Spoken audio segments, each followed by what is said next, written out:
Picture this. It's payday. You check your bank account, and for exactly 47 seconds, you feel okay. The number hits, it looks like enough. And then you start doing the math. Rent, gone. Car payment, gone. The insurance bill that auto-drafted at midnight, gone. By Sunday night, you're staring at a number that makes no logical sense given the salary you were told you'd be making. So you pull up your pay stub, not because you think there's an error, but because you need to confirm, emotionally, that what you thought you were earning and what you actually took home are two completely different amounts. And there it is, the gross. And below it, a column of deductions that reads like a legal document you never signed but are being charged for anyway. This isn't a budgeting problem. This is math. And the math is deliberately complicated so that you feel confused instead of angry. My name is Bruce, and I spend way too much time thinking about the gap between what people think they earn and what they actually keep, and why that gap is getting wider every single year. If you got a raise recently and somehow feel poorer than before, make sure to hit that subscribe button and give this video a thumbs up. Because today we are going to tear apart the exact mechanisms quietly robbing your paycheck before you ever get a chance to spend it. Let's use a real example. Meet Marcus, 31 years old, project management, mid-sized city. He just landed $72,000 a year, $6,000 a month. He negotiated up from $65,000. He felt good about it. Now let's watch what actually happens to that money. Federal income tax first. After his standard deduction, his effective federal rate lands around 10.5%. That's $7,600 gone. Then there's FICA, the one nobody talks about at the kitchen table. Social Security takes 6.2%. Medicare takes 1.45%.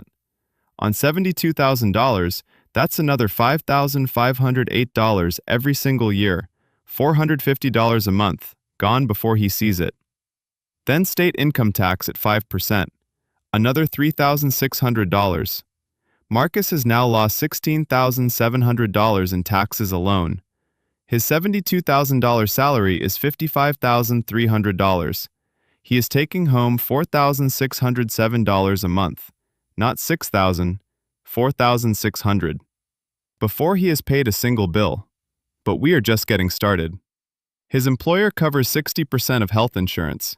Sounds generous, until you realize the full premium averages $8,500 a year nationally in 2026. Marcus's 40% share is $283 a month, taken directly from his check. His $4,607 is now $4,324. He contributes 4% to his 401k to get the employer match, another $240 a month, locked away for 30 years.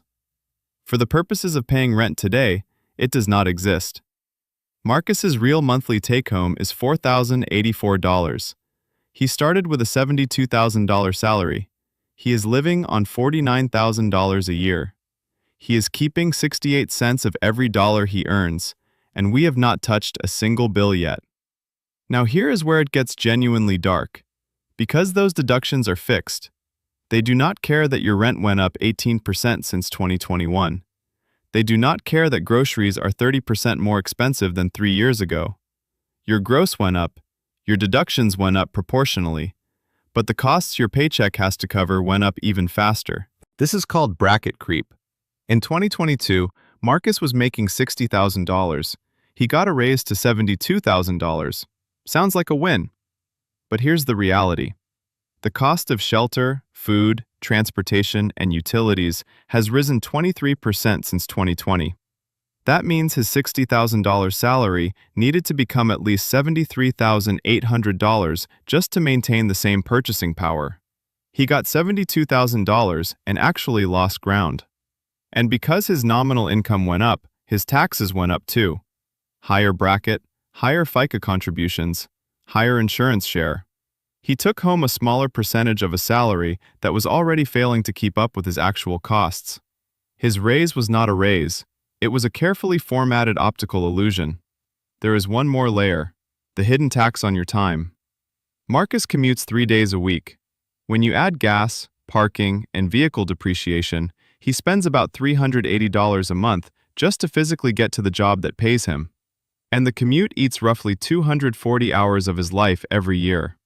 When you divide his real take-home by the total hours his job actually owns, including commute, unpaid prep, Sunday anxiety, his effective hourly rate is not $34. It is closer to $26.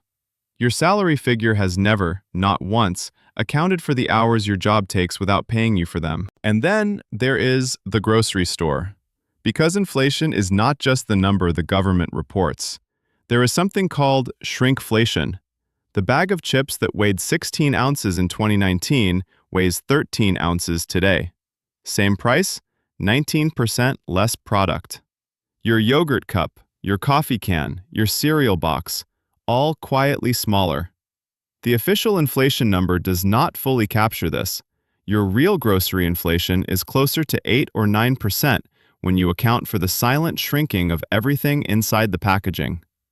Marcus has not changed his habits. He buys the same brands, the same meals, but he is spending $85 more a month at the grocery store and taking home 15% less food.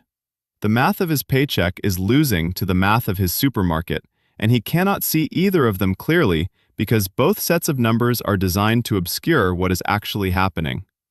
So what do? One move. Calculate your real hourly rate. Take your actual annual take-home, not your gross, and divide it by the real hours your job owns per year, including commute time. When you see that number, every financial decision changes. You stop measuring your life against a salary figure that was never real.